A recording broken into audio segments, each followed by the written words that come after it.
31 years, Judge Harriet Voss had never once cried in a courtroom. Not when she sentenced a man to life. Not when she watched grieving families collapse in the gallery behind her. Not even the morning she walked back to her car after the verdict that made national news and sat alone in the parking garage for 40 minutes, staring at nothing. People in Portland's legal community called her the Stone Bench. Not cruelly, more like reverence. She was the judge you wanted when the case was complicated, when the evidence was messy, when every other judge might flinch. Harriet never flinched. What very few people knew was that the woman who handed down the hardest sentences in Multnomah County went home every night to a house that smelled like reheated coffee in silence. Her husband had left 11 years ago. Her daughter lived in Seattle and called on holidays out of obligation. The dog she'd had for 14 years died the previous spring, and Harriet had not replaced it because she couldn't bring herself to name something new. She kept the food bowl on the kitchen floor for 3 months before finally moving it to the garage. Even then, she didn't throw it away. She was 44 years old. She had a view of the Willamette River from her office window, a salary that made her colleagues envious, and a reputation that made defense attorneys lose sleep. She also had a recurring pain in her lower back that she hadn't told anyone about, a refrigerator that contained mostly sparkling water and a block of cheese she kept forgetting to finish, and a habit of driving home on the longest route possible because walking into an empty house was always easier as she arrived after dark. None of this showed on her face. That was the thing about Harriet Voss. She had learned, or maybe just forced herself, to keep every difficult thing inside, compressed and silent, the way you press air out of a bag before sealing it. It looked like strength from the outside. From the inside, it felt like slowly running out of room. The Thursday that changed everything started like every other Thursday. Gray sky, cold parking garage, the particular sound of the courthouse elevator that had been slightly off for 2 years and nobody had fixed. Harriet had a full docket, a sentencing hearing in the morning, motions in the afternoon, a juvenile case at 4 that she was dreading because the boy reminded her of a kid she'd known from her old neighborhood, the kind of kid who just needed one adult to pay attention and never got one. She was at her desk by 7:15, files open, reading glasses on, cold coffee at her elbow because she kept forgetting to drink it while it was hot. Her clerk, a young man named Terrence who had been with her for 2 years and had learned exactly how to exist in her orbit without irritating her, knocked twice before opening the door. Judge Voss, the food delivery for the staff meeting is here but the service elevator is down. Building says the guy can only come through the main hall. Harriet didn't look up from her file. Fine. He'll have to pass through the corridor outside your office. Terrence, I said fine.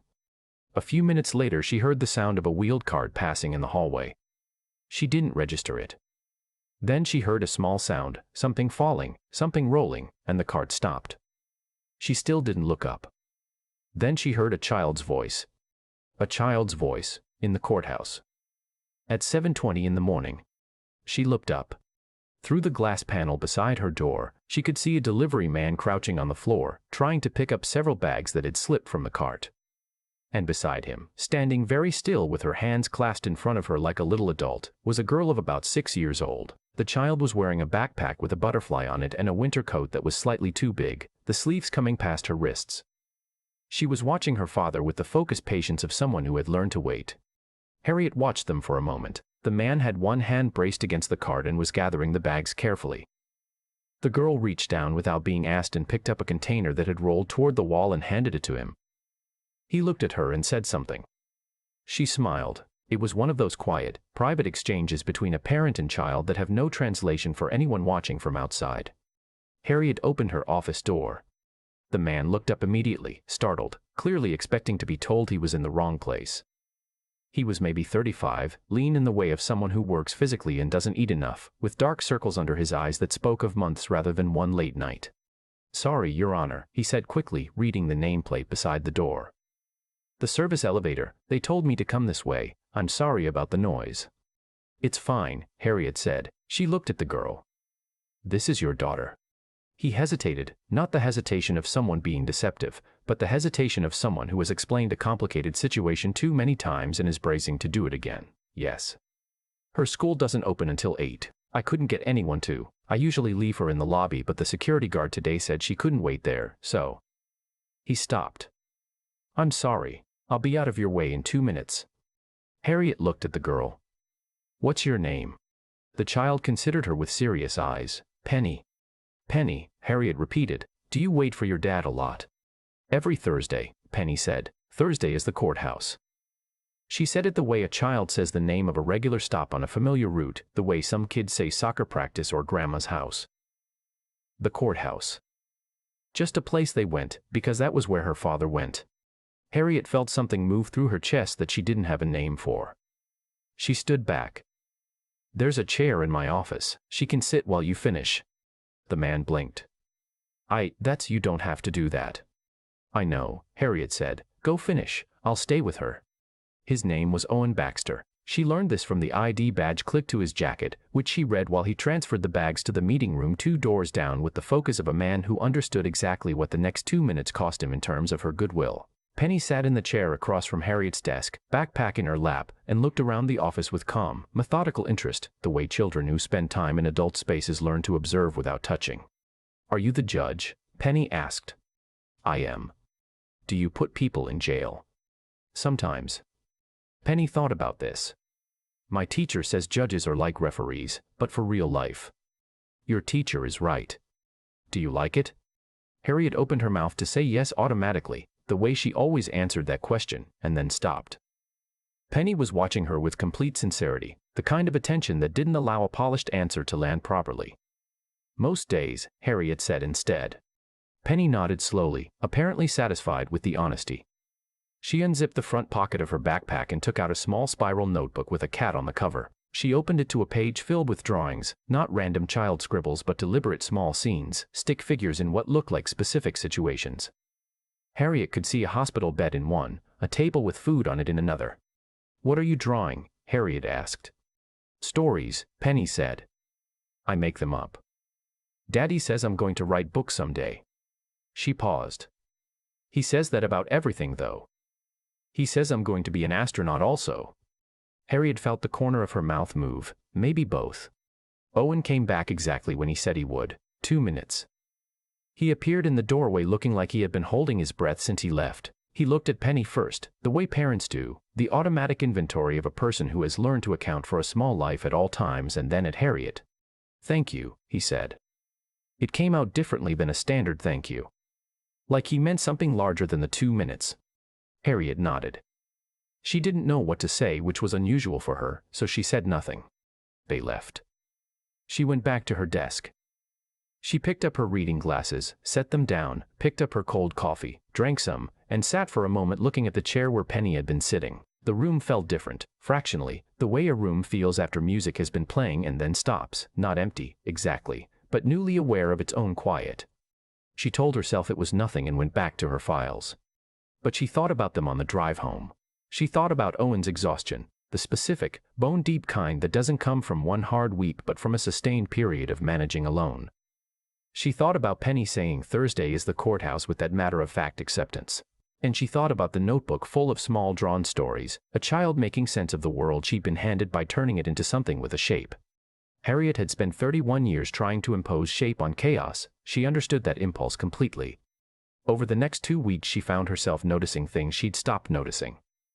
The security guard who brought his own lunch in a container with his name written on the lid in masking tape. The public defender who kept a photo of 2 kids tucked behind her ID badge and touched it sometimes between hearings. The way the early morning courthouse smelled like floor wax and old paper and something indefinably human. She didn't understand why Owen Baxter had unsettled something in her. He hadn't said anything remarkable. He'd just been real in a way that her days rarely were anymore. All her interactions were mediated by role. She was always the judge. People performed around her, lawyers performed competence, defendants performed remorse, victims performed grief they actually felt but still somehow shaped for the room. Owen had just been a tired man trying not to drop his bags, with a daughter who kept his company and drew stories in a notebook. She asked Terrence, casually, whether the same delivery service came every week. He said yes, same company, usually same driver on courthouse accounts. She told herself she was asking out of professional curiosity about building vendors. Terrence said nothing, but she noticed his expression in the moment before he went neutral, and she recognized it. He was being careful not to react, which meant he'd noticed something she hadn't quite admitted to herself. The following Thursday she happened to be in the corridor outside her office at 7:20.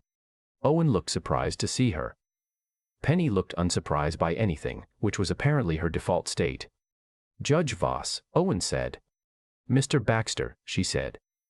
How is she? She meant Penny but was looking at Owen, and somehow that was understood by all three of them. Good week, Owen said. He looked like he meant it. She had a good week. Penny had already opened her notebook. I drew a new one, she said, holding it up. It showed two figures, a small one and a tall one, standing in front of a building with a lot of windows. The tall one had what appeared to be a robe. Harriet looked at it. Is that me? She asked. You're the one who helps, Penny said simply and turned the page. Harriet stood in the corridor long after they were gone, not moving, the way you stand still when something has gone directly to a place you'd forgotten you had. Over the next few months she learned Owen's story in pieces, the way you learn things from someone who doesn't offer information easily. His wife Diane had died 2 years ago, ovarian cancer, caught late, 14 months from diagnosis to the end. He'd sold their house to cover the final round of treatments and moved into a smaller apartment in Beaverton. He was working 3 jobs, of which the delivery route was one. He coached Penny's soccer team on Saturday mornings, even though Saturdays were his shortest sleep night. He had stopped going to the grief support group his sister-in-law had recommended because the meetings were Tuesday evenings, and Tuesday evenings were when he helped Penny with a math workbook they were working through together. He told her these things without self-pity, which was the thing that stopped Harriet short every time.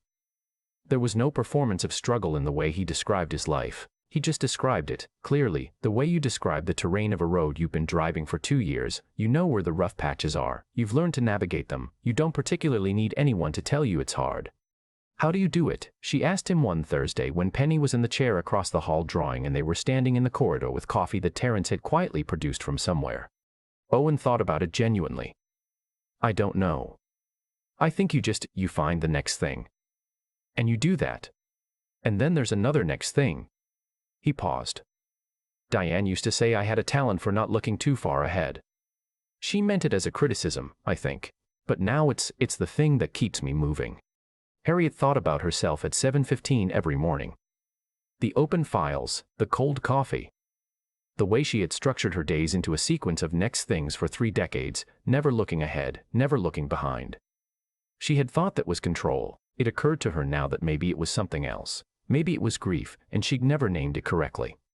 She had grieved her marriage without calling it grief. She had grieved her daughter's distance without calling it grief. She had grieved her own youth, the version of herself who had wanted things for reasons other than achievement, without calling it anything at all. She had just sealed it and moved on. She had been moving on for 31 years, and she had not noticed until this moment, standing in a courthouse corridor with a tired man and a cup of coffee, that she had been moving on without actually going anywhere. One Friday morning in February, Harriet's clerk came in looking uncertain, which was unusual for Terence. There's a message, he said, from a Mr. Baxter. He says he wanted you to know that the delivery route is changing, company restructuring. He won't be on this account after next week. Harriet kept her face even. Thank you. She went through the morning's hearings on autopilot. A landlord-tenant dispute. A DUI plea. The juvenile case she'd been continuing for 6 weeks, which finally resolved in a way she felt was right. That evening she did something she hadn't done in years. She called her daughter. Not on a holiday, not for a birthday, just called. Her daughter Renata answered on the 3rd ring, sounding faintly alarmed, because Harriet calling with no occasion was outside established parameters. Mom? Is everything okay? Yes, Harriet said. I wanted to call. She stopped. I'm not sure I've done that enough. Called without a reason. There was a silence that had many things in it. No, Renata said carefully, you haven't. I know, Harriet said. I'm sorry. Another silence. Then Renata said, it's okay, Mom. And her voice had something in it that Harriet recognized as the sound of a door that had been mostly closed opening slightly, not all the way but slightly, which was enough. Which was a beginning. The last Thursday Owen delivered to the courthouse. He had Penny with him as usual. Harriet had Terence arrange for Penny to have hot chocolate from the coffee cart downstairs while she and Owen stood in the corridor for what they both understood was the last time, at least in this configuration. I wanted to thank you, Harriet said, properly. Owen looked at her steadily. He was still tired. He would probably be tired for a long time yet. But there was something settled in his expression that she had noticed developing over the months. A kind of careful equilibrium. You helped us, he said. She had helped them, in practical terms. She connected him with a legal aid clinic that renegotiated his lease. She quietly contacted the social services coordinator she'd known for 20 years and gotten Penny into an after-school program that took half the childcare burden off Owen's schedule. She'd written a reference letter for a position with the county that Owen had applied for, better hours, better pay, the kind of stability that could matter enormously over years. She'd done all of it without fanfare, the way she did most things, because the doing was the point. "You helped me more," she said. He looked like he was about to argue the point, which was so characteristic of him, that specific, slightly stubborn insistence on not accepting credit for difficult things, that it made her smile before she could stop herself. "Penny showed me something," Harriet said. "The drawing. From the first week. She drew two people in front of a building." She paused. "She said the tall one was the one who helps." Owen was quiet. "She drew that before I'd done anything," Harriet said. "Before I'd made a single call or signed a single letter, she just saw it, as if it were already true." She looked at Owen directly. How does an 8-year-old know something like that? Owen thought about it for a moment, the way he always thought about things, carefully, without performing the thinking. "Diane used to say kids know who's carrying something heavy," he said. "And they know who might be ready to put it down." Harriet felt the corridor go quiet around her in a way that had nothing to do with sound. She had carried something heavy for 31 years. She had called it professionalism. She had called it strength. She had called it anything except what it was, which was loneliness, the kind that calcifies when you don't address it, that becomes structural, that you eventually mistake for character.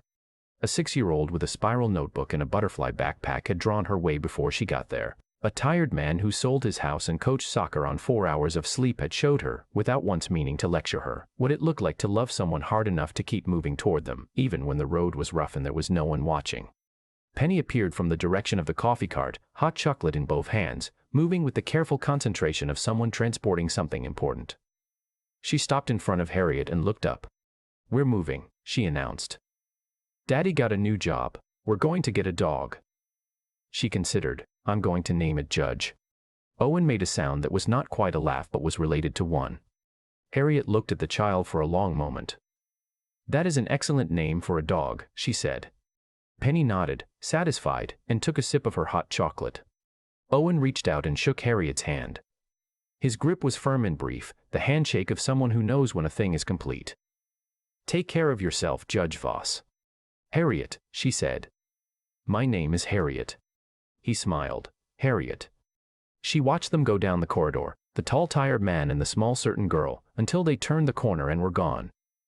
The courthouse went back to its ordinary sounds. The elevator with its slightly off tone. Terrence's keyboard through the half-open door, the distant procedural rhythm of a building that ran on arguments and evidence and the slow machinery of justice. Harriet went back into her office. She sat at her desk. She looked at the chair across from her, the one that had held Penny and her butterfly backpack and her notebook full of small drawn stories, and she looked at it for a long moment. Then she opened her desk drawer, found a piece of blank paper, and wrote down Renata's number. Not because she didn't have it memorized, but because there was something she needed in the physical act of writing it out, as if she were giving herself a visible commitment.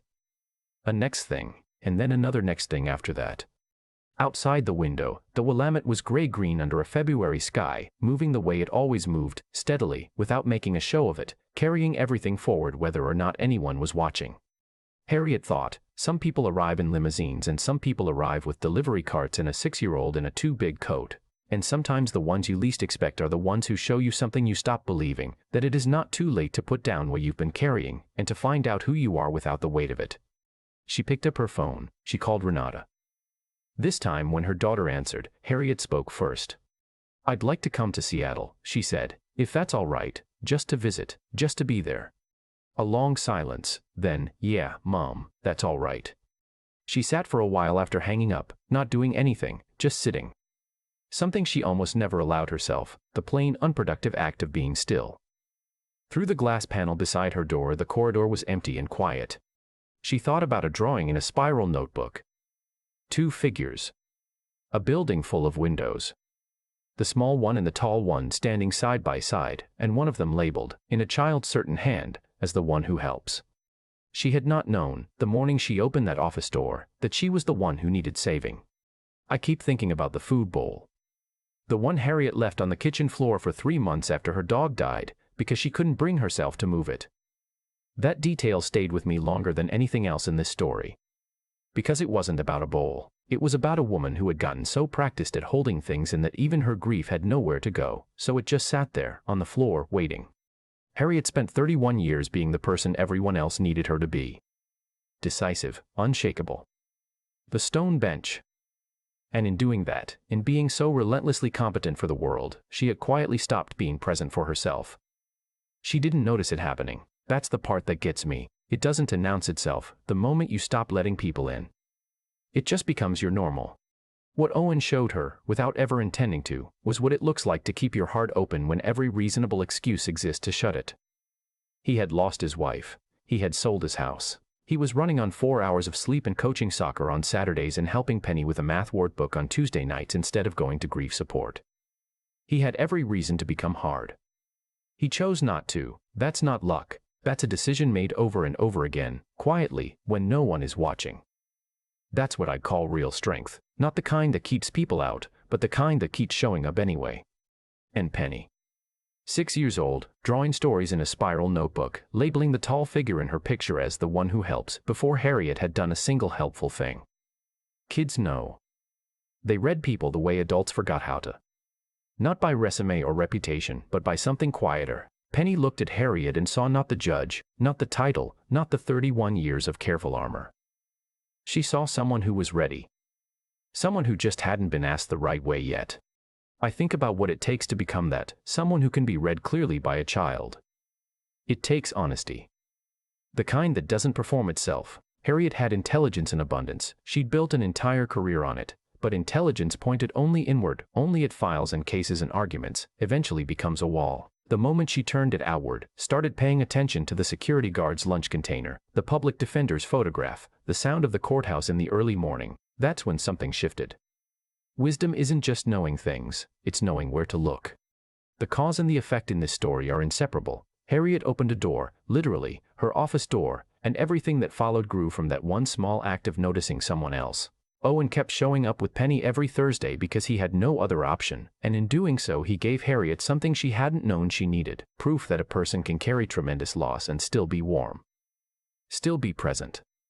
Still make funny voices with paper bags to hear their kid laugh. She called Renata, not on a holiday, not for a birthday, just called. That might be the most courageous thing in the entire story.